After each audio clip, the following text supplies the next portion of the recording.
He had nothing to his name. He had no house that would claim him. He had only the sword on his back and the scar where his shoulder used to be whole.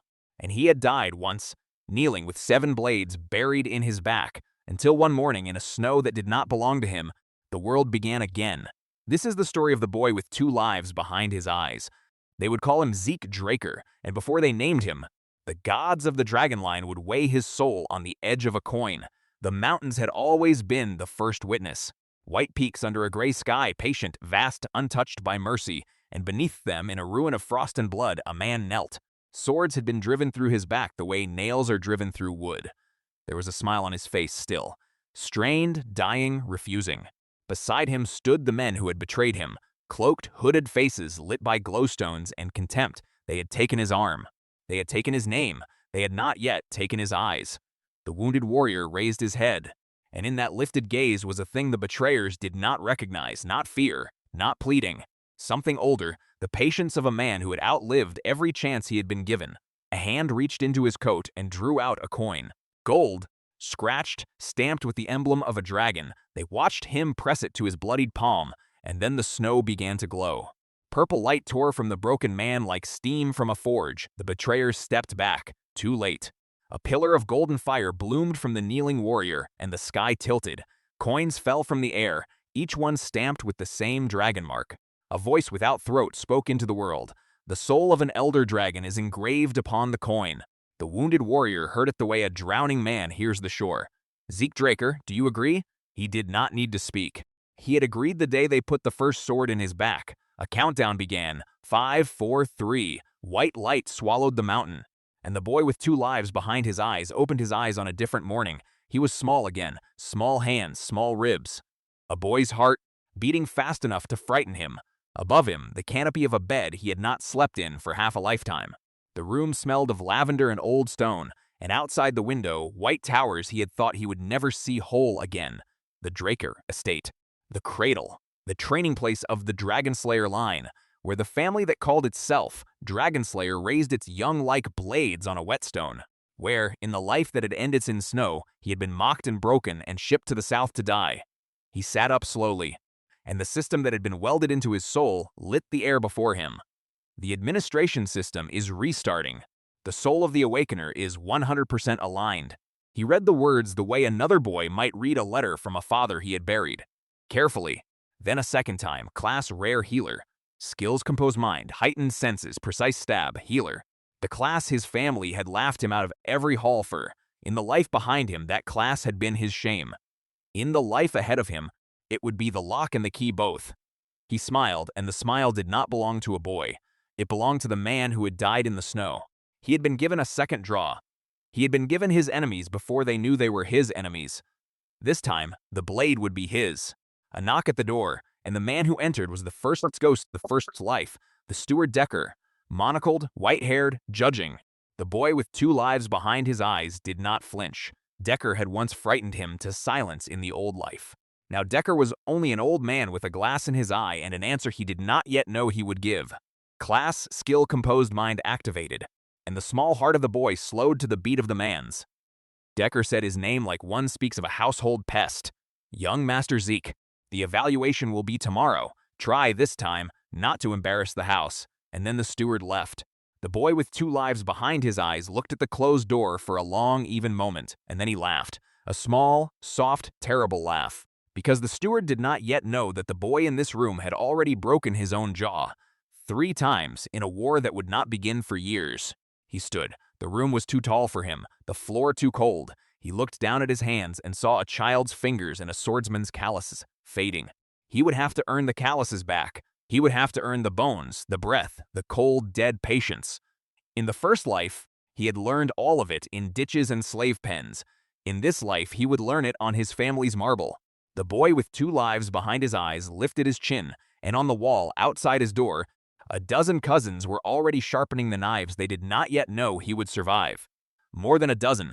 Each of them, in the life behind him, had taken something from him, an eye, a finger, a year. None of them remembered, only he did, only the dragon's vessel did. Morning came to the cradle the way the executioner comes to the courtyard, punctual, polite, indifferent. The cadets of House Draker stood in their gray rows beneath a gray wall. Head instructor Pan Mark watched them from the steps, hands behind his back, mouth set in stone. Today, he said, is the day of the Dankration evaluation. A simple sentence, a killing sentence for some. The cadets bowed. Yes, sir, they shouted, and in the third row, a small, dark-haired boy with bandaged hands shouted nothing at all. He only looked at the cousins across the line and let himself be seen. Their eyes met his and slid past him, dismissing, as they had always dismissed him. The youngest of House Draker, the bastard branch, the shame, the boy whose mother had been wrong. In the life behind him, this had been the day his right ear had been opened with a fist ring. This time, he had read the day already. This time, he had answers for questions they had not finished asking. They drew the matches by lot. Pairs of names called out across the dust. Zeke, Leon. A murmur ran along the line. My opponent just had to be Leon, thought a friend 2 ranks ahead. And further down, a freckled boy smirked at the bandaged child and licked his lip. Someone had paid him. Of course someone had paid him. The Dragonslayer house had always sold its weakest sons by the pound. The boy with 2 lives behind his eyes did not look surprised. He only stepped forward, and the freckled cousin grinned and crossed the line to meet him. Begin! The freckled cousin came forward like all bullies come forward, fast, fat with confidence, certain of the answer. The boy with 2 lives behind his eyes did not run, did not strike. Class skill composed mind activated, and the world slowed to a pace a child could read. He saw the cousin's shoulder lift before the fist. He saw the eye flick to the throat. He stepped, small, neat, half a foot to the side, and the freckled cousin's fist went past him into nothing. Then the boy with 2 lives behind his eyes lifted his hand and broke his cousin's nose with the calm of a man pulling a weed. Kua! My face! The cousin folded. The line murmured. The instructor blinked once and wrote a single mark on his slate. That was the first kill of the new life. But there was always one more. There always was. A taller boy with red hair and a sneer stepped from the line, cracking his knuckles like a man cracking an egg, the cousin who hated him most. In the life behind him, this one had broken his finger in a barn while the others held him still. My turn, said the cousin, and the line of children went silent. Then come, said the boy with 2 lives behind his eyes, and the cousin came. This one was older, heavier, faster than a boy his size had any right to be. Red aura crackled around his fists, pure blood, awakened early, house favorite. In the life behind him, the boy with 2 lives had needed 3 years in a war to beat someone like this. In this life, he had 3 minutes and a class skill. It would have to do. The red aura crashed forward like a small storm, and the boy with 2 lives behind his eyes did the simplest thing. He stepped inside the storm. Class skill heightened senses, activated. The world cooled. The cousin's elbow rose like a slow flag. The boy with 2 lives behind his eyes drove his small fist into the man-child's stomach. The aura died like a candle in a fist. The cousin tried to scream and could not find the breath for it. He bent at the middle as if a hinge had been broken inside him, and then the small boy hit him again, and again, and again. Cheap tricks? Wheezed the cousin. The boy with 2 lives behind his eyes smiled. All my tricks are cheap. You're the one who is expensive. A kick into the knee, precise as a needle. A heel into the ankle. The cousin fell with a sound like a sack of grain. And as he fell, for the first time perhaps in his entire short life, he saw something he did not understand in another boy's face. It was not anger. It was the patience of a man who had buried bigger men than him. Kill this asshole! Someone screamed from the line, and a second cousin broke forward, sword half drawn. The instructor lifted a finger and the second cousin stopped. The boy with 2 lives behind his eyes did not even look at him. He only stepped onto the cousin's wrist with the patience of a man weighing a debt, and smiled. Around the line, the older boys, the ones who had bullied him in the life behind him, went very still. Something had changed. The bandaged child at the center of the ring had not raised his voice. He had not begged. He had simply broken the strongest of them like a man breaks a stick, and one of the boys at the back of the line, the freckled one, saw it, and understood, in the way an animal understands a season, that something terrible had walked into the family without telling them. Pan Mark wrote on his slate. Match over, he said. The instructor's voice carried no warmth, but for the smallest beat, his eyes lingered on the boy with 2 lives behind his eyes, as if he were trying to remember a face from a war he had not yet lost. Next pair, he said, and the youngest of House Draker walked off the dust unbruised, and along the line, every cousin who had ever struck him watched him go without lifting their heads. They did not know. Not yet, but they would. The cradle had its rituals, and the awakening rite was the highest. Each year, the Dragon Slayer line gathered its young before the Great Chalice. Each year, a name was called. Each year, the chalice answered. In the life behind him, the boy with 2 lives had stood at this chalice as a young man, and the chalice had refused him. He had been classed as a rare healer, not a knight, not a slayer, and the laughing had begun in the hall that day and not stopped for years. This time, he was small enough to be carried by it. This time, the boy with 2 lives behind his eyes walked the long red carpet with the calm of a man going to a known door. The hall watched him. Dukes, aunts, cousins, painted nobles with wine in their hands and contempt in their teeth. A red-haired man on the dais, the head of house, leaned forward, faintly amused. A blonde noblewoman at his side smiled the smile of a snake watching a hatching, and at the foot of the dais, the chalice burned, blue water, glowing, cold enough to take a boy's hand off. "Zeke Draker," the herald called. The hall went quiet. The boy with 2 lives behind his eyes stepped forward. He pressed his hand to the chalice, and the water boiled, activating blessing right. Blue light rose from him like a second skin. Above his head, a column of pale fire burned through the chandelier, and the hall gasped. The talent of Kinfighter's blood has been awakened. In the life behind him, the rite had ended with the word disappointment. In this life, it would not stop. Class Immortal has been awakened. Unique tier. The hall did not know what to do with the silence that followed. Immortal. Not a class anyone in 3 centuries had drawn from the chalice. Not a class anyone had thought possible. "What the hell?" said a duke with a wine-stained mouth. "What the hell?" agreed his neighbor. The blonde noblewoman at the dais stopped smiling. The red-haired head of house leaned forward and did not lean back. And on the far side of the hall, another candidate stepped forward. A girl. Red as a flame, lipped like a cut, Reyna Turan, the Lightning Knight, heir to a sister house, pure blood by inheritance, by training, by terror. In the life behind him, she had been the prodigy that the family had measured him against. She had been the bar he had not been allowed to clear. She placed her hand on the chalice, and the water answered her with red fire, red, pure blood awakening, and the hall remembered how to breathe again. "At least the girl is whole," said an aunt. "At least the bloodline still answers something we can name," said another. The boy with 2 lives behind his eyes watched Reyna from across the hall, and the girl, for the smallest moment, looked back. 2 unique awakenings in one rite. 2 children with no idea yet that the world had already decided to kill them both. That evening, in his rooms, the steward came again. Decker pressed a pair of black gloves into his small hand. "Pure bloods must keep their power contained," he said, voice soft. "These gloves are the house's mercy." The boy with 2 lives behind his eyes pulled them on. In the life behind him, he had worn gloves like these in the slave pens, while men in redcoats bought him. This time they fit because his hand had grown smaller, not because his master had grown larger. He thanked the steward, and the steward bowed, and the door closed. And he stood alone in front of a mirror, in a room hung with the colors of his house, and laughed. The dragon's vessel laughed, because the chalice did not know the half of what was inside him. Later, alone, he opened the status window with the smallest motion of his hand, and the system answered with the gentleness of an old servant. Class Immortal Unique. Class Skill, Healing Factor, Infinite Stamina, Indomitable Mental Defense, Draconian Skill Library, Locked Points Required. He read each line the way a sentenced man reads the names of his accusers, slowly, without blinking. Then he picked up the small fruit knife from the platter and cut his own arm to the bone. The pain was real. He had not forgotten the color of his own blood. 2 drops fell to the wooden floor and lay there ordinary. Class Skill Healing Factor activated.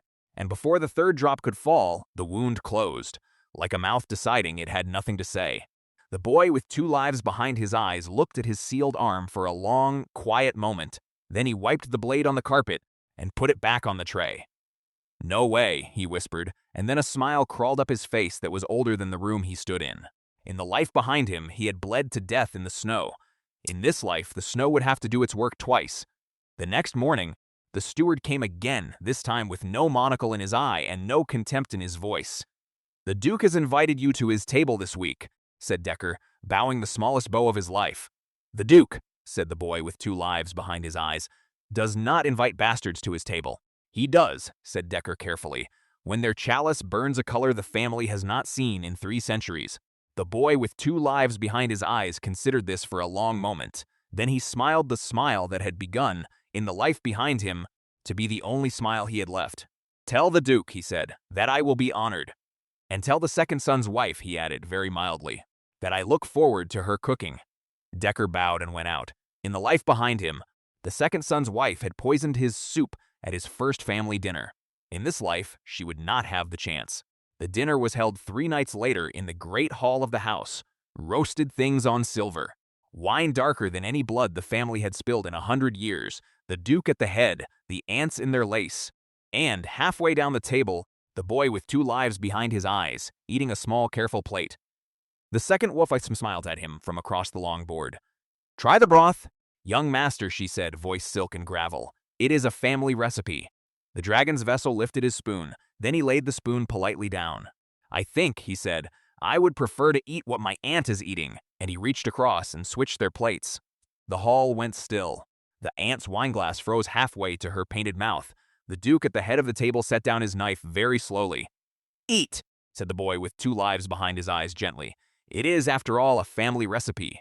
The aunt did not eat. The Duke laughed once, soft, surprised, almost respectful, and reached for his own glass. And the dinner went on around the small dropped plate, the way a river goes on around a stone. And after that night, the second son's wife was never given a kitchen key again. Spring took the cradle, and the carriages came. The Draker Academy on the western shore of the capital called its newest cohort, white towers under a blue sky, walls older than any house that watched them, and inside the cadets of the great families gathered. Owen Zimmons, third son of one of the 3 great families, walking with the smile of a boy who had never been told no, Raina, in her sister house's blue, already a year ahead in everything but her own grief, a dozen others in dozens of colors, and the youngest of House Draker, walking through them like a man crossing a known city in a borrowed face. In the great hall, a servant stood waiting for him, tall, wide-shouldered, earnest as a dog. "Liam Stone, my lord," said the servant, bowing. "Your sworn attendant during the academy years." In the life behind him, the boy with 2 lives had never been given an attendant. He had been given a number on a slave ledger and a man with a whip. This Liam, with his honest face and his shaking hands, was a different shape of fortune.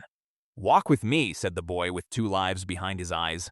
And Liam Stone fell in beside him as if he had always been falling in beside him. The academy ran on routine, lectures in the morning, drills in the afternoon, duels at dusk, and politics like an underground river beneath all of it.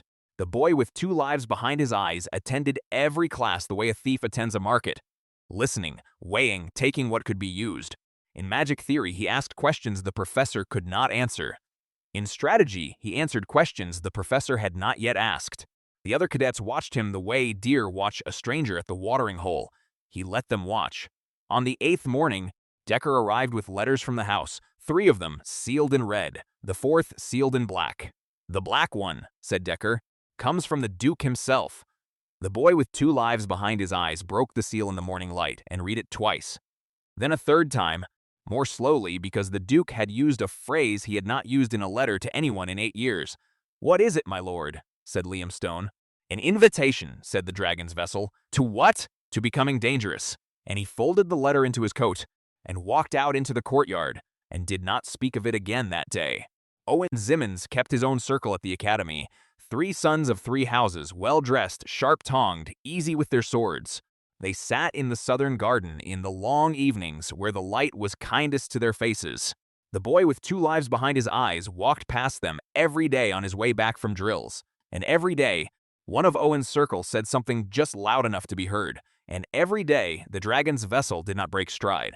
Until, on the 14th day, Owen himself rose from the bench and stepped into his path. "You walk past us as if we were furniture," said Owen. "I walk past furniture as if it were furniture," said the boy with 2 lives behind his eyes. "You are below furniture, but I have not figured out the right word yet." Owen's smile did not falter. Owen's eyes did. "You will need allies," he said. "I will," agreed the dragon's vessel. "You will not be among them." And he stepped past and walked on and did not look back. And Owen Zimmons stood in the courtyard with a smile that had gone, for the first time in his short life, briefly and visibly thin. Blonde, bright, already a politician at 15. "A pleasure," said Owen, offering a gloved hand. "My family has always admired yours." Liam Stone tensed at his shoulder. The boy with 2 lives behind his eyes did not. He took the gloved hand. He smiled the smile his cousins had taught him. And in the life behind him, this same boy's hand had given the order that had put him on a southbound caravan in chains. Now Owen Zimmons did not know that yet. Now Owen Zimmons was only smiling. "The pleasure is mine," said the dragon's vessel, and he did not let go of the hand a beat longer than was polite. On the 7th day he saw her again, in the practice yard alone, drilling forms with her sword, Reyna Turun, red as a flame. Moving through her sets the way a clock moves through hours. The boy with 2 lives behind his eyes watched her from the gallery for a long time. In the life behind him she had refused to fight him. She had said, in the hearing of the whole hall, that bastards were not worth her edge. In this life she would have to be persuaded. "Spar with me," he said, when she paused for breath. Reyna did not look at him. "No, then watch me," he said, and stepped onto the practice ring. And she watched, because curiosity was the only door the proud ever left open. He drilled the form she had been drilling, and he drilled it twice as fast. Class skill swift steps activated. Class skill precise stab activated. And the form a moment ago, his, was now hers, but better, returned to her in a stranger's hand. Reyna watched until he finished. Then she said, very softly, "Tomorrow," and the dragon's vessel bowed and walked away. The duel was held in the Western Arena. Half the academy came to watch. Cadets, instructors, the high seats of the great families, even a war hero or two, because no one came of age in the Dragon Slayer line by being modest about their fights. Reyna entered from the west, in her sister house's blue. The boy with 2 lives behind his eyes entered from the east, in his house's black. They bowed, and then they drew. Reyna's blade hummed with the lightning of her bloodline. His did not hum. It would not hum in this life, for several more chapters. She came first, in a low blue flicker that any duelist would have called perfect. He read it before she finished it. Composed mind, in the back of his skull, ticking like a clock, heightened senses in the small of his ears, lifting every sound clear of its noise. In the life behind him, he had fought 100 rhinos in slave pits. In this life, the first one bowed under his guard like a man bowing into a doorway. Steel met steel. Reyna pressed. He gave ground 3 steps, 4, 5, gave more than he needed to, letting the crowd see, letting them think he was bending. Then he pivoted on the 6th step, and Reyna's blade went past him into a space that had not been there a heartbeat earlier. Class skill critical strike activated. His hilt drove into her ribs, where her armor was thinnest, and her breath came out of her mouth like steam. She caught herself on one knee. She lifted her blade again. He had not raised his own twice, and the crowd, who had come to watch a duel between equals, found themselves watching something they did not have a name for. A boy of 14, a healer, making a knight of the same age look like a child. Narose, her aura broke its leash. A storm of blue lightning leapt off her shoulders. "You will not embarrass me," she hissed. "I do not intend to," said the dragon's vessel mildly. "I intend to teach you what I owe you." And he stepped in to meet her storm. They struck 3 times, then 4. On the 5th, the boy with 2 lives behind his eyes dropped his sword. A knight abandoning his sword, the crowd gasped. Reyna's lightning surged forward to take him, and he caught her wrist with his bare hand. Class skill healing factor activated. The lightning burned through his glove and his palm and his bones, and his palm closed anyway, on her wrist like a vice. "What?" she gasped. "You're holding my edge." "Yes," said the dragon's vessel, and then he stepped past her and put his unarmed hand against her throat. She froze. The whole arena froze. "Yield," he said, soft enough that only she heard. She did, in silence. And the youngest of House Draker walked off the arena floor with his hand half-burned, his face calm, and the crown of every gaze in the hall. The instructors recorded the result without comment. Owen Zimmons did not smile that evening. And in the gallery, the head of House Draker, the man with the red hair and the patient eyes, leaned to the man beside him. "That boy," he said, "is going to be a problem." And the man beside him nodded, and neither of them yet knew the half of it. The instructor of the upper years was a man called Andre Draker. In the registries, he was the Rose Knight, the family's pride, the family's prodigy. In the life behind him, the boy with 2 lives had been killed by him in a back alley while he was 23. This time, he intended to be killed second. Andre taught the morning class on Tuesday. He came down the steps of the lecture hall like a procession of one. Tall, blonde, red-eyed in the light, famous for his inflexible personality, the cadets whispered. Famous for not bending. "The first lesson," said Andre, pulling on his gloves, "is that you do not test a true knight." "The second lesson," he added, eyes finding the boy with 2 lives behind his eyes, "is that this morning you will all watch one cadet learn the first." The hall turned to look. Liam Stone in the gallery went pale. The dragon's vessel stood and walked down to the floor. "You," said Andre, "pick up a sword." The boy with 2 lives behind his eyes did. "Don't worry," Andre said, in a voice the back of the hall could hear. "I don't plan on using aura against the cadets." It was the kind of mercy that meant the opposite. The class lowered their breath. Reyna, at the back, did not blink. Owen Zimmons, at the front, smiled in spite of himself. This was supposed to be the lesson. The boy with 2 lives behind his eyes lifted his blade in a guard he'd learned in a slave pit in another life. And Andre came. The Rose Knight was a man of one rhythm: fast, faster, fastest.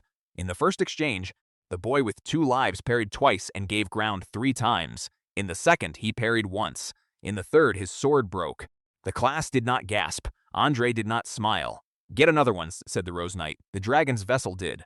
He came back and broke a second one, and a third. Each time his hand was slower. Each time his shoulder bled more. Each time healing factor sealed him before he could fall. Andre's eye narrowed. In the entire history of the academy, no cadet had survived 4 exchanges. This one had survived 7. "You are," said the Rose Knight slowly, "unusual." "I have been," said the dragon's vessel, told. Andre's red eye lit. "Then let us see how unusual." And he broke his promise. Blue aura bloomed off the Rose Knight in a sheet, the air in the hall going still. "Dragon's laying arts," said a voice the hall did not place. Only the dragon's vessel did, because he had heard it in the snow. Chapter 1, the first verse, Sky Slice. The blade came down like a closing door, and the boy with 2 lives behind his eyes did the only thing left to him. He moved into the cut. Healing factor would not save him if his head left his neck. So his head did not leave his neck. The blade cut his shoulder open from collar to elbow, and the world went white. He fell. Liam Stone was halfway across the hall before he knew he had moved. Andre stepped over the bleeding boy and looked down. "Mercy," said the Rose Knight almost gently. Class dismissed, and he walked out, his blue aura folding itself away as he went. The class did not move. Reyna did. She crossed the floor in 3 steps and knelt by the boy with 2 lives behind his eyes. "You insane," she began. "Yes," said the dragon's vessel, with a smile that was already healing. And then he closed his eyes, and in the dark behind them, the Elder Dragon's flame burned a little brighter than it had before. They carried him to the academy ward. White walls, white sheets, the smell of antiseptic and old wood.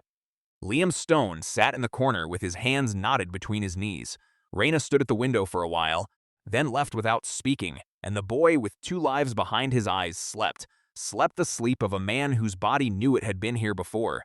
When he woke, there was a stranger in the next bed, a man older than him by 20 years and 20 wars, pink hair wild as a fire, a beard that had not been trimmed in months, a green bottle, half empty, in one hand, and from the man's other hand, astonishingly, an IV line, draining into him as he drank. The man saw him watching. "Oh," said the stranger, "you're awake." And he grinned the grin of a man who had lived through every joke he had been the punchline of. In the life behind him, the boy with 2 lives had only ever seen this grin once, in a tavern on the coast. In the moment before, the man had run a sword through the throat of a slaver who had been beating him. The mercenary king. The man who, in the life behind him, had saved him from a southbound cart and made him a soldier. The man who had then, a year later, abandoned him in the snow. Both halves of the same man, sitting on a hospital bed with an IV line and a bottle, drinking himself slowly to death. The boy with 2 lives behind his eyes stared at him without breathing, and then, very carefully, smiled. "Hello, master," he said. The mercenary king paused, the bottle halfway to his mouth. "Master," he said, "I'm nobody's master, kid. I'm not even a knight. I'm a mercenary." "I know," said the boy with 2 lives behind his eyes. "Then why do you call me that?" "Because in a place I have not yet been," said the dragon's vessel, "you will teach me how to keep my head on my neck." The mercenary king considered this for a long, careful moment.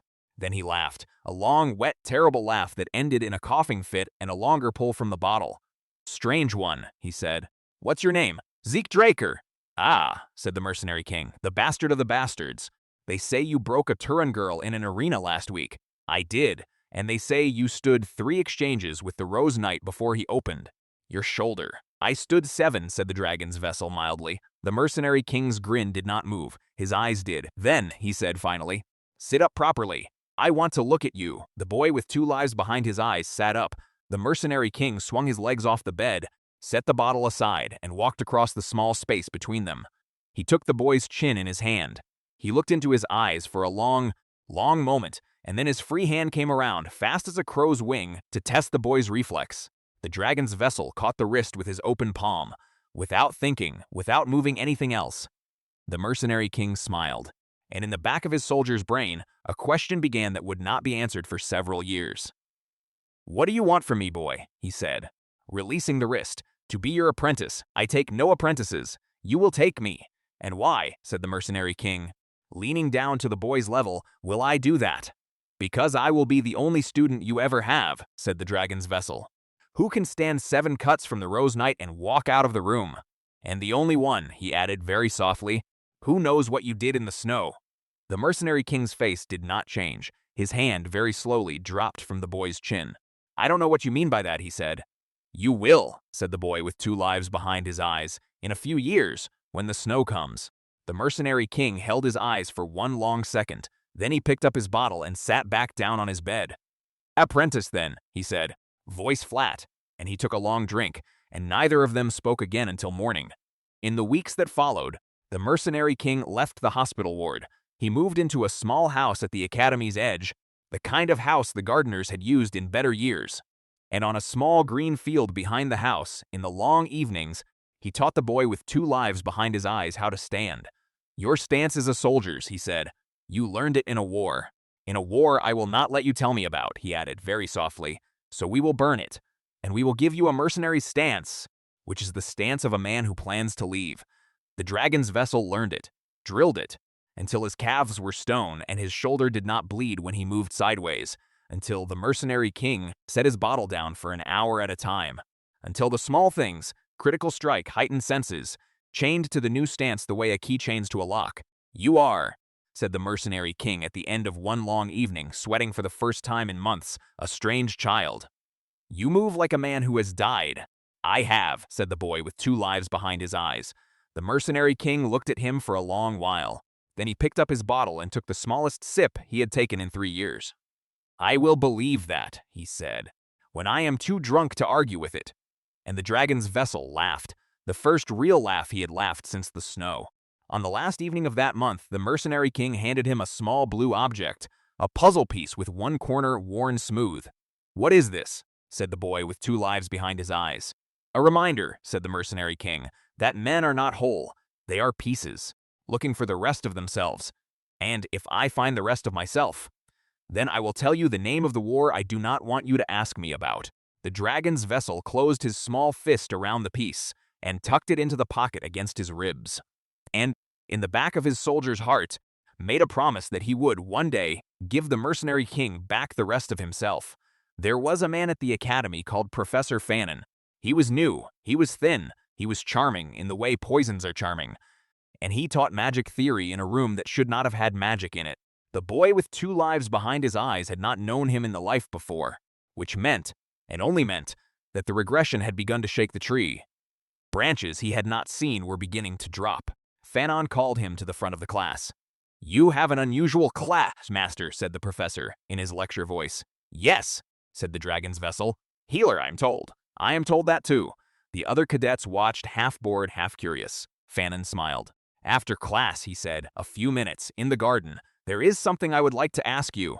The dragon's vessel nodded, and after class, in the garden, the professor tried to kill him. It was quiet, in the way the worst killings are quiet. Fannin had a watering can, and from the watering can, a thin thread of blue magic, and from the blue magic, a hand of shadow that reached toward the back of the boy's neck. Class skill, indomitable mental defense activated, and the shadow hand passed through nothing. Fannin's smile faltered for the first time in a year.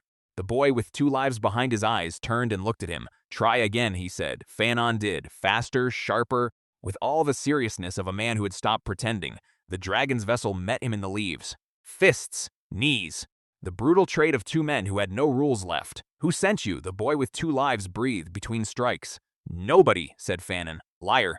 I am 1,000 things, boy. Liar is one of the smallest." They tumbled into the forest beyond the garden. Branches snapped, leaves blurred. Fannin was faster than a magic professor had any right to be, which only confirmed for the dragon's vessel that he was not a magic professor. He was something else, in a costume. Draconian skill dragon eyes activated. The world went golden, and in the gold, every motion the pink-haired man made unfolded ahead of him like a fan. The boy with 2 lives behind his eyes stepped inside the next strike, drove his fist into the professor's throat, drove his knee into the professor's stomach, drove the professor down into the leaves like a man planting a stake. And then he stopped, because killing Fanon would have made too much noise. "Tell whoever sent you," he said, kneeling at the man's bleeding ear, "that I remember. I remember everything. And the next time you come, I will not stop where I stopped today." Fanon spat blood and grinned, because that was the only thing left in his face that worked. "He won't like that you know who he is," he wheezed. "He doesn't know yet, does he? He will, soon." The boy with 2 lives behind his eyes stood up. He brushed the leaves from his uniform. He walked back to the academy through the garden, and in his pocket a small hand was already shaking, because the regression had begun to shake the tree, and he did not yet know which branch would fall first. The academy had a library. Of course it did. 6 stories of dark oak, glass roofs, books older than half the families that read them. And under the library, sealed since the War of Dragons, a vault that no living Draker had opened.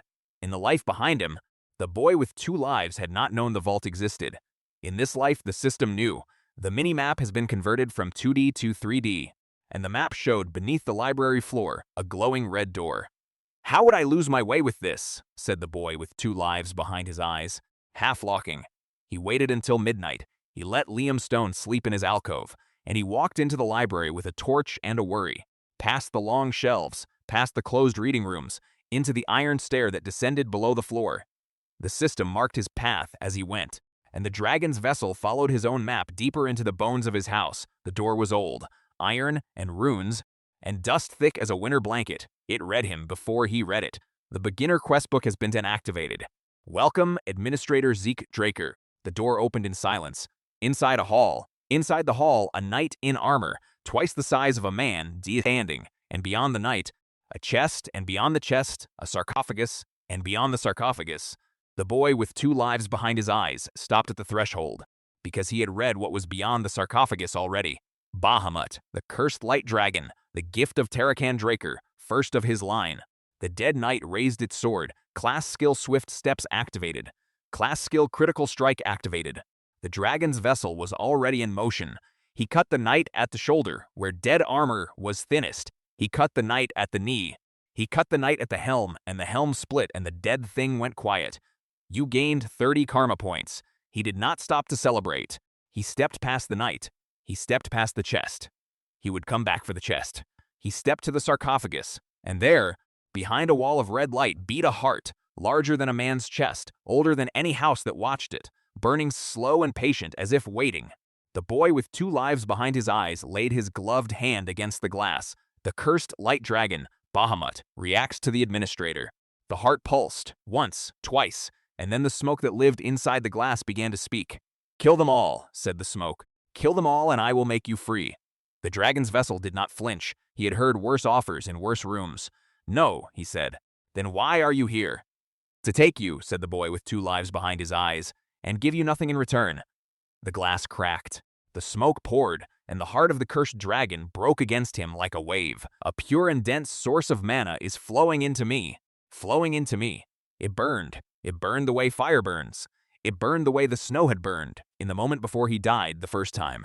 Mana is destroying the body, and the boy with 2 lives behind his eyes did the only thing left to him. He reached, with the hand that was not yet a man's hand, into the wave. He took it, he made it small, he sealed it. Spirit of the soul activated, and the cursed light dragon went quiet inside him, the way a candle goes quiet inside a fist. The absorbed mana has changed the administrator's body. The absorption of the cursed light dragon, Bahamut, is complete. He woke on the stone floor. The vault was quiet again. The heart was gone.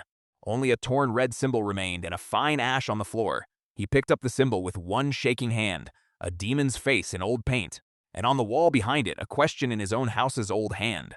Why was a cursed dragon sealed here by my own ancestor? The dragon's vessel folded the symbol into his glove and walked out of the vault and up into the library and into the cool dawn of an academy that did not know what had just slept beneath it. And the boy with 2 lives behind his eyes knew, then, that this was no longer only a story of revenge. It was a story of inheritance, and of the inheritance that had been hidden from him by every man who had ever called him son. There was in the duchy that summer a sickness. They called it the red blossom, a slow rose color, blooming on the skin, ending in fever and a quiet death. In the life behind him, The boy with 2 lives had watched it kill an entire village in 3 months. It had begun with a single noblewoman in a single town, and it had ended in skull fields under a rose sky. This time it had not yet begun. This time he intended to keep it from beginning. He sent a small letter, sealed in his own hand, to the workshop of 2 brothers in the southern quarter. Brothers Al and Jeff, alchemists, half-mad, largely unrespected, and, in the life behind him, the only 2 men who had ever cracked the recipe of the cure. They came 2 weeks later, with hats in their hands and astonishment on their faces. "How?" said Al in the parlor of the Academy's East Wing. "Did you know what we were working on?" "I read," said the boy with 2 lives behind his eyes mildly. "What?" Jeff began. "You will release the recipe, when the time comes, free of charge," the dragon's vessel said. "Through me, and the Alchemist Guild will not own it." Al and Jeff exchanged the look that 2 brothers exchange when their lives have just been handed to them on a small silver plate. "And in return," said Al, carefully. "In return," said the dragon's vessel, "I will keep the Alchemist's Guild from killing you in your sleep 3 years from now." There was a long silence in the parlor. Then Al, who had always been the practical one, sat down and said, "Yes, my lord." And Jeff, who had always been the dreamer, said only, "Yes, my lord," and bowed. And in the life ahead of them, the red blossom never reached its first village. Because the boy with 2 lives behind his eyes had read its name in the dust of a future no one else remembered, there remained the matter of a sword. The dragon's vessel had outgrown the Academy's standard issue in 3 months. He had outgrown the masterwork ones in 6. And the steward, Decker, aging politely, informed him one morning that the family blacksmith refused the appointment. "He doesn't make weapons anymore," said Decker. "Why?" said the boy with 2 lives behind his eyes. "Drink," said Decker, "mostly. Failure, also. He used to be the best, my lord. He has stopped being anything." The dragon's vessel considered this, and then he went, against the steward's advice, to see the man himself. The forge was at the edge of the village, half a day's ride from the Academy. Smoke at noon. Empty stalls. A pony tied to a post that nobody had brushed in a week. Inside, in the dark of the workshop, a man sat among broken swords, long hair, beard, apron stained more by spilled liquor than by hot iron. Galleon Halbert, who in the life behind him, the boy with 2 lives had only heard of by reputation, the maker of the only sword that had ever cut him cleanly, the man who had drunk himself out of his own legend. Galleon looked up from his bottle. "Get out," he said. "No," said the boy with 2 lives behind his eyes. And he stepped into the dust of the workshop and sat down on a barrel. The blacksmith looked at him for a long moment over the rim of his bottle. "Who taught you to sit without being asked?" "My mother," said the dragon's vessel mildly. "She was not a polite woman." Galleon almost laughed. "Almost. What do you want, boy?" "A sword." "I don't make swords." "Yes, you do. You just don't make them for the wrong people, which is a different problem." Galleon set down the bottle, and for the first time in a year his hands were steady. "Show me your hand," said the blacksmith. The dragon's vessel pulled off his glove.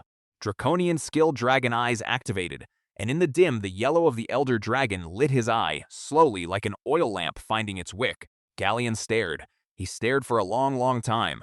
Then he sat back on his stool and folded his bottle hand into his lap. "What in the name of the 7 gods are you?" he said. "I am the boy," said the dragon's vessel. "Who needs a blade that will not break in my hand the 7th time it strikes a rose knight's?" Galleon looked down at his own broken swords, and then at the boy, and then at the bottle. He picked up the bottle and threw it into the corner. "I'll make it," he said, "even if it kills me. I'll make it." "It won't kill you," said the boy with 2 lives behind his eyes, getting to his feet. "It will save you." And he walked out of the forge into the noon sun. Back at the Academy, the dragon's vessel laid out his plan on a study desk. Blueprints from the system's library, notes in a hand only he could read, a diagram of an ancient sword called Graham. "The Sword of Radiance," he said softly, "from the age of the Hero King. Not a sword that has been made, a sword that has been remembered. It will run on aura, on ether, on both. It will replace ether with aura and aura with ether at the will of its bearer. And it will not break," he added, "on the 7th strike of a rose knight." Owen Zimmons, who had managed to be everywhere uninvited that week, looked over his shoulder with admiration he could not quite hide. "What does it cost?" said Owen. "Everything," said the dragon's vessel. "And we begin with a dragon's fang." And from his sleeve he pulled the small bone-colored tooth he had taken from the vault. Owen sat down. Galleon, weeks later when he saw the tooth, sat down too. And the dragon's vessel did neither of these things, because he had been standing the whole time. Spring narrowed into autumn. The leaves over the academy turned the color of small fires, and in a back alley not far from the academy gate, the dragon's vessel walked into an ambush. There was a man called Leon Conrad, senior cadet, pure blood, loud, generally regarded as the kind of monster that the academy was supposed to grow. In the life behind him, the boy with 2 lives had been killed in an alley like this, by men paid by men like Leon.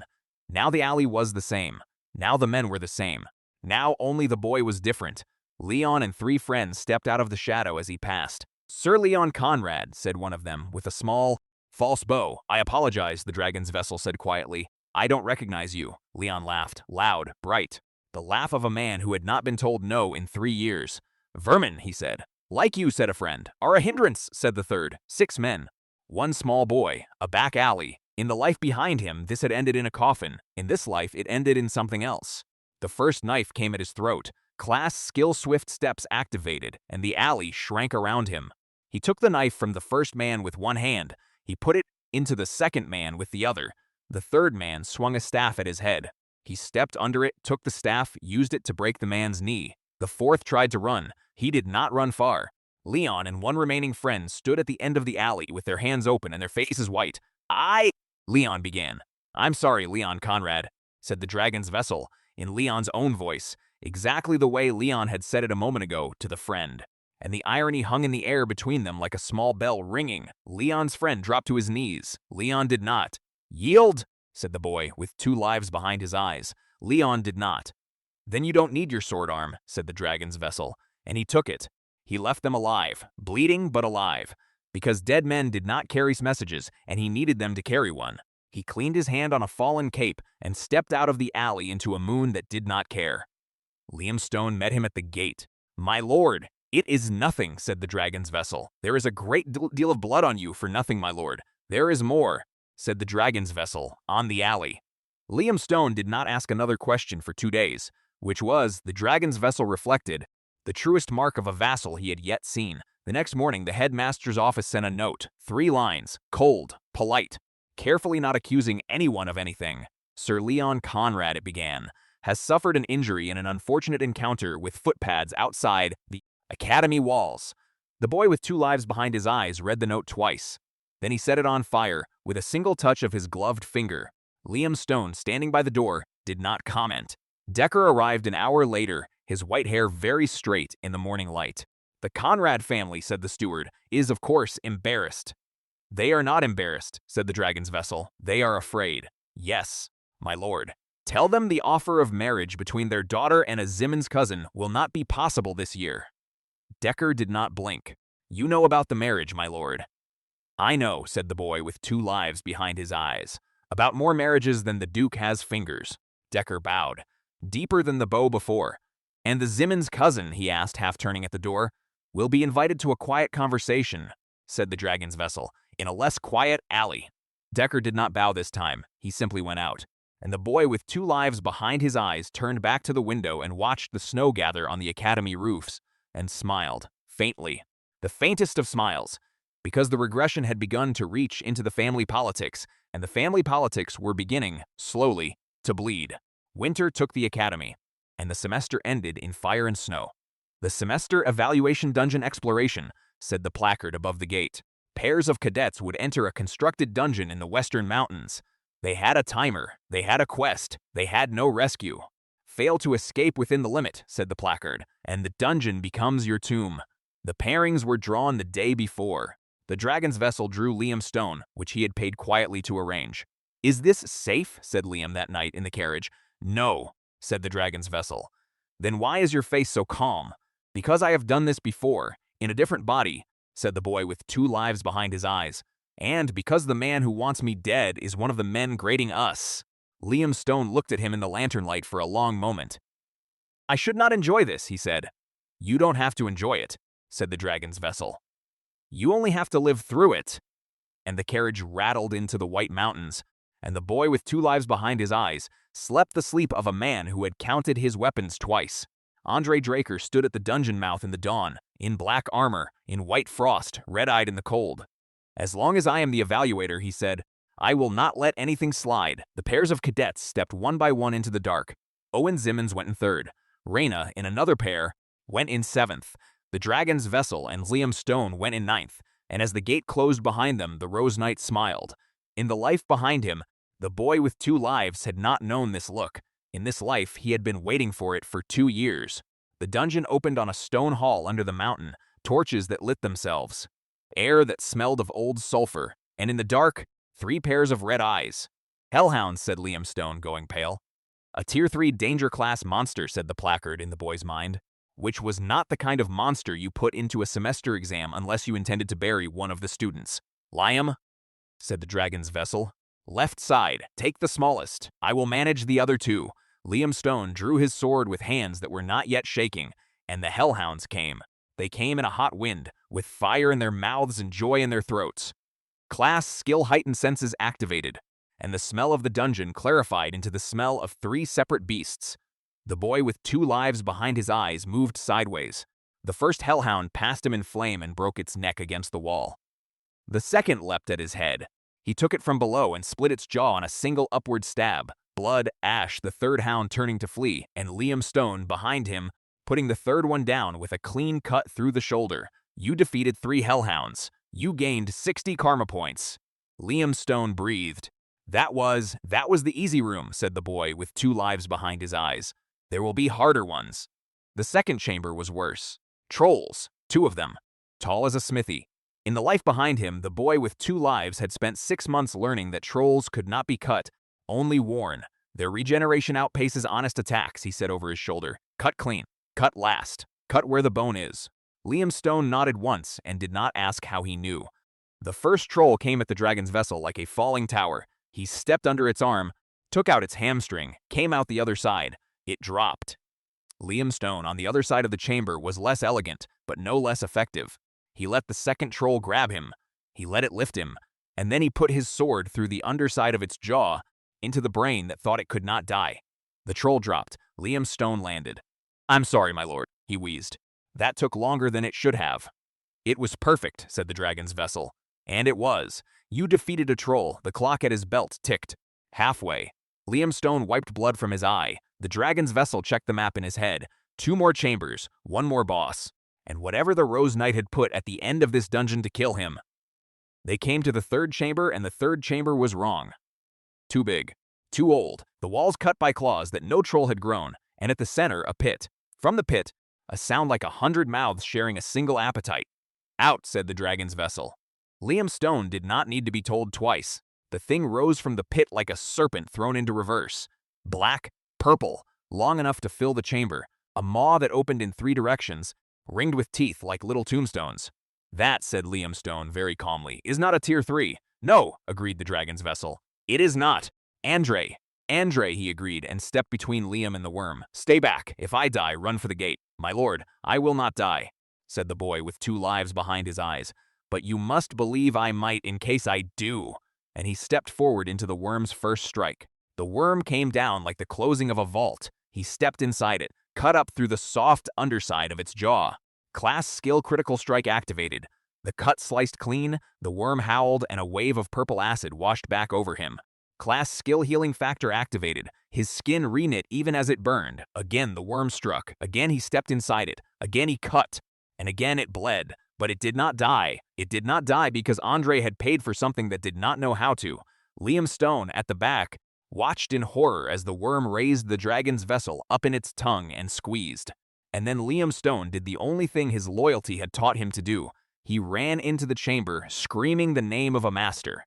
And he drove his sword into the side of the worm with everything he had. The worm dropped the boy. "My lord!" Liam screamed. The dragon's vessel hit the stone, breathed once, and stood up. "Liam," he said, with the patience of a man who had used patience as a sword for 3 lifetimes. "You may want to step back now." Liam Stone stepped back, and the boy with 2 lives behind his eyes opened his eyes, and the elder dragon's flame, behind his eyes, opened with him.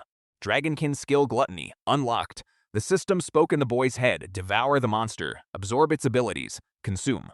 The dragon's vessel smiled. In the life behind him, the elder dragon had never offered him a meal. "Yes," he said, and he walked, calm as a man walking to dinner, toward the worm. The worm reared. He stepped beneath its strike. He laid his palm against its hide, activating Dragonkin's skill gluttony, and the worm began to die, slowly, quietly. the way a candle is eaten by its own flame. Its strength flowed up through his palm, its venom flowed up through his palm, its hate flowed up through his palm, and was, in his veins, sealed into nothing. The worm collapsed. It did not howl. It did not scream. It only stopped being, and the chamber went silent. Liam Stone, in the silence, said only, What was that?" "Inheritance," said the boy with 2 lives behind his eyes. And he turned and walked toward the dungeon's exit, his shoulder bleeding, his clock ticking, his vassal following. Up the long stairs, out into the white sky, where Andre the Rose Knight stood waiting, with his arms folded and his red eye narrowed. And the dragon's vessel stepped into the cold dawn and met the Rose Knight's gaze, and did not look down. "You returned," said Andre. "I did," said the boy with 2 lives behind his eyes. "With your vassal alive, with my vassal alive." Around them, the other instructors gathered, faces tight, slates in hand.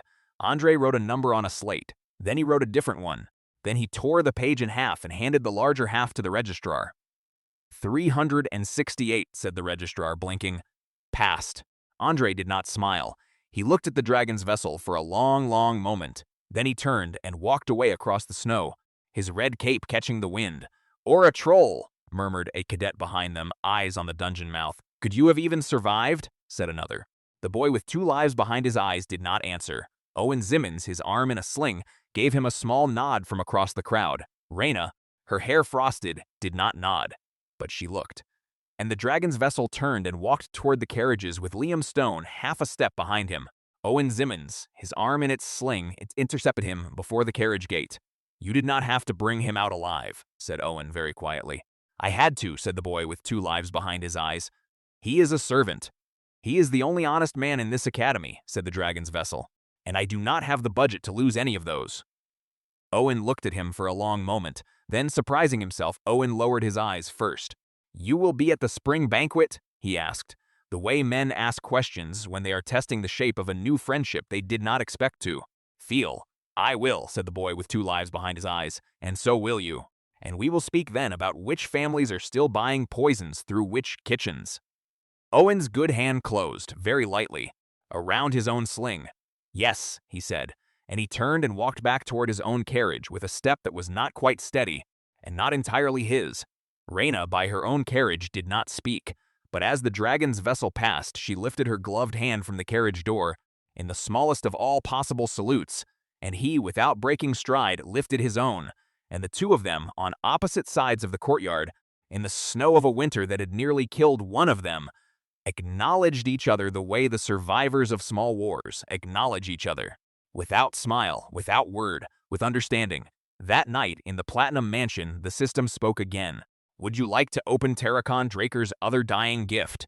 The dragon's vessel sat in a high-backed chair by the window.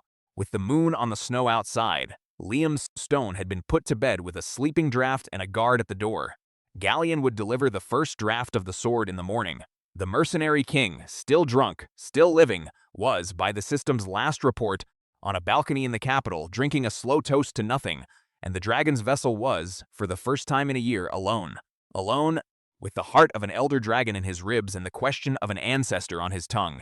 "Yes," he said, opening Terracan Draker's dying gift. Light bloomed in the room, soft gold like a small private dawn, and on the table before him a sword, not Galleon's draft, older, engraved, marked with the dragon emblem of his line. "The legendary sword, Graham," said the system.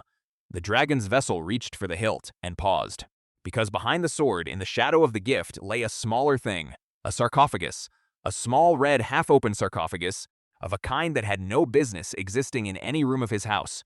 And inside the sarcophagus, dark smoke, and beneath the smoke, something that breathed in time with the heart of the cursed light dragon already inside him. Terracan Draker, ancestor of his line, first dragon slayer, hero of the war that had killed the elder dragons, and apparently the keeper of a second secret, a second dragon, a second cursed thing sealed by the same hand. The dragon's vessel pulled his hand back from the sword Graham. He stood up slowly. He walked to the sarcophagus. He laid his gloved hand against the cold red lid, and the lid began very slowly to open by itself. Smoke rose. A pulse, a second pulse, a heart that was not his, and from the dark inside the sarcophagus, 2 yellow eyes opened to look at him. Not Bahamut's eyes, older, slower, hungrier. The boy with 2 lives behind his eyes, heir of the elder dragon's flame, looked into the eyes that should not have been there. And the boy whispered in a voice that the elder dragon inside him echoed, "What the hell is this?" The yellow eyes inside the sarcophagus did not blink. They studied him the way a creditor studies a debt.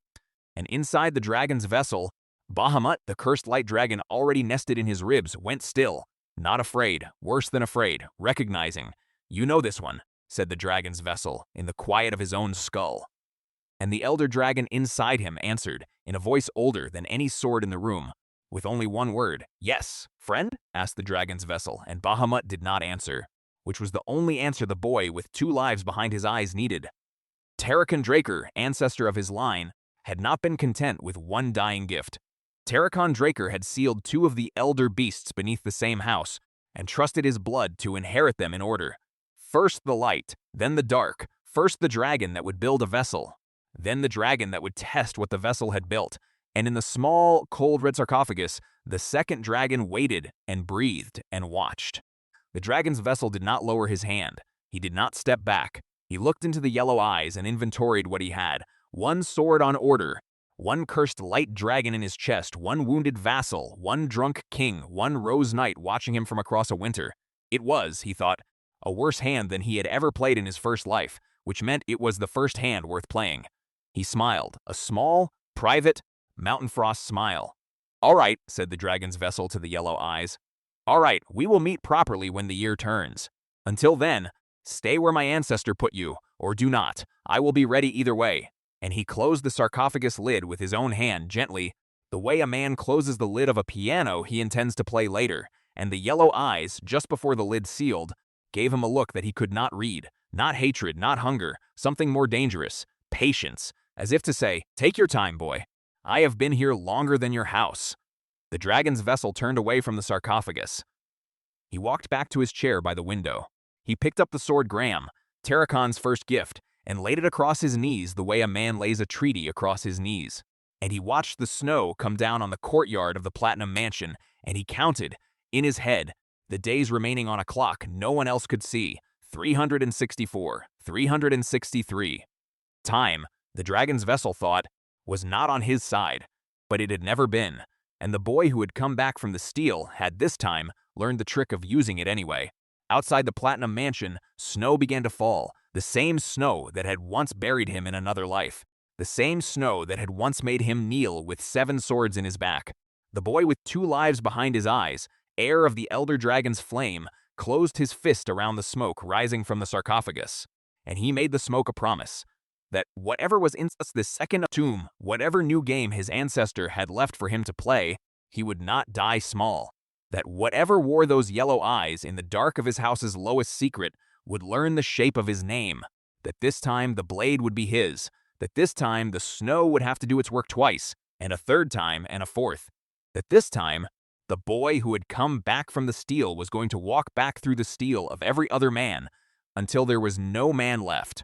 And in a balcony in the capital, the mercenary king set down his bottle and looked out at the same snow. And in a study in the academy, Andre the Rose Knight unwrapped a long blue cloth and considered the second sword he had hidden inside it. And in a workshop on the edge of the village, Galleon Halbert sat by a cooling forge and laid a small piece of dragonfang on the anvil and bent his head over it like a man at prayer. And in the western mountain, in the chamber the dragon's vessel had left behind, the long bones of a worm monster cooled in the dark, with no one left to grieve them. And in the high seat of House Draker, the red-haired head of the line laid down his evening glass and said softly, to no one, "It is going to be a difficult year."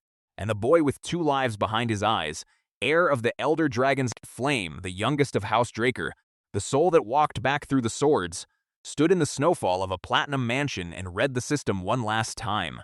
"Phase 1 complete," said the system. "Begin Phase 2, and the boy with 2 lives behind his eyes smiled, and the snow kept falling, and somewhere very far away, in a war that had not yet been written, a different man's voice said his name for the first time, like a sentence. This time, the blade would be his, and the curtain fell on the first verse.